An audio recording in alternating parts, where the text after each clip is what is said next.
समय निकल जाए उससे पहले ये जरूर करे। हर स्त्री को ये कहानी सुननी चाहिए। सीधा साधा रहन सहन, फैशन से कोसों दूर और उससे भी ज्यादा उसका सरल और मिलनसार स्वभाव। आज उसका फोन आया था। जानवी। दरअसल उसकी शादी भरतपुर में हुई, पर नौकरी के कारण स्थायी तौर पर वो जयपुर में रहती है। जब समय मिलता हम जी भर के गप्पे मारते हैं। आज वो अपने पति, बच्चों के बारे में, सास ससुर सभी के बारे में ढेर सारी बातें कर रही थी। तभी मैंने पूछा, नौकरी करती है या नहीं? उस पर वो बोली, पहले नौकरी करती थी पर अब नहीं।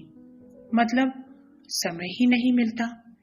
घर के काम, बच्चों का स्कूल, ट्यूशन, खाना बनाना, घर की साफ सफाई, सास ससुर का ध्यान रखना, उनकी दवाई पानी सब समय से और नियम से लेना, ये सब करते करते खुद के लिए समय ही कहाँ मिलता है।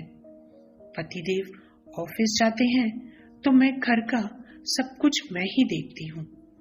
ये सुनकर मैंने कहा, तो खाना बनाने के लिए किसी को रख ले, तुझे उतनी ही मदद हो जाएगी और थोड़ा समय भी मिल जाएगा। जानवी बोली, नहीं नहीं, घर के लोगों को पसंद नहीं आएगा। उन्हें मेरे हाथ का ही खाना खाना पसंद है। सास ससुर के लिए तो कम नमक तेल का खाना बनाना होता है। वो किसी और से नहीं हो पाएगा। मैं ठीक हूँ। और उसने फोन रख दिया। मैं काफी देर तक यही सोचे जा रही थी कि कितना बिजी कर लिया है इसने अपने आप को।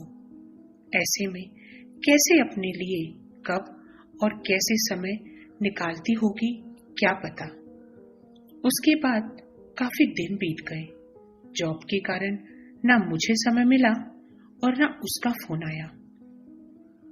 अचानक एक दिन उसका फोन आया।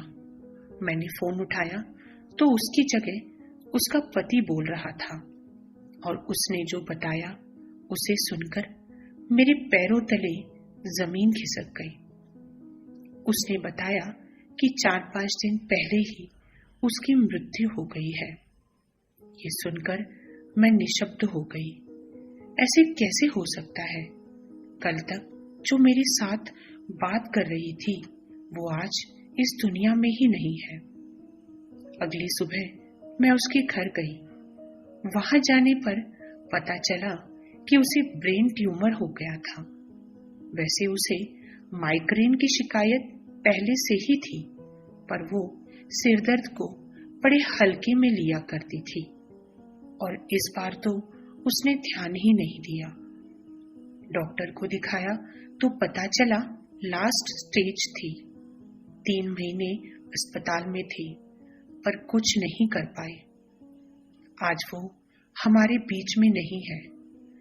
मुझे बुरा भी लग रहा था और पछतावा भी कि मैंने क्यों समय निकाल के उसे फोन नहीं किया। 2 महीने बीत गए थे इस बात को। एक दिन मन में आया कि जानवी के पति को फोन किया जाए, उनका हालचाल जानने के लिए। फोन इसीलिए भी किया क्योंकि उनके सारे काम जानवी ही किया करती थी।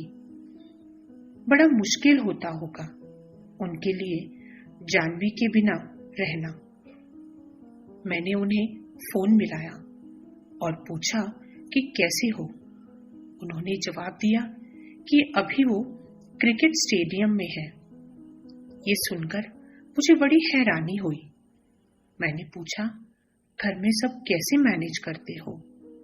तो उसने कहा, घर काम के लिए एक मेड रखी है, बच्चों को संभालने के लिए फुल टाइम मेड रखी है और माँ बाप की देखभाल के लिए फुल टाइम नर्स रखी थी। सब कुछ अच्छे से मैनेज हो जाता है और उसे भी टाइम मिल जाता है। मैंने थोड़ी सी बात करके फोन रख दिया। मुझे बड़ी हैरानी हुई। जिस जानवी ने अपना पूरा जीवन घर काम और घर के सदस्यों के लिए बिता दिया, आज वो उसके ना होने पर उसके पति ने हर काम के लिए मेड रख ली और उसका जीवन आराम से व्यतीत हो रहा है। फिर इसमें जाह्नवी की क्या गलती थी? साथियों, ये कहानी बताने का एक ही उद्देश्य था कि घर की स्त्रियों ने अपने घर के प्रति सभी जिम्मेदारियां निभानी ही चाहिए, पर अपनी भी कीमत करना सीखो। खुद की भी उतनी ही केयर करो जितनी आप दूसरों की करते हो। सभी काम मुझे ही करने हैं और मुझे ही आते हैं, इस बात को अपने दिमाग से निकाल दो, क्योंकि आखिर में कोई किसी का नहीं होता।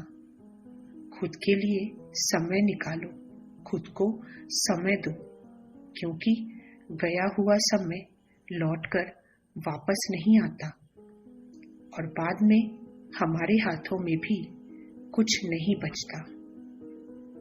कहानी कैसी लगी कमेंट करके जरूर बताना और चैनल को लाइक और सब्सक्राइब जरूर करना।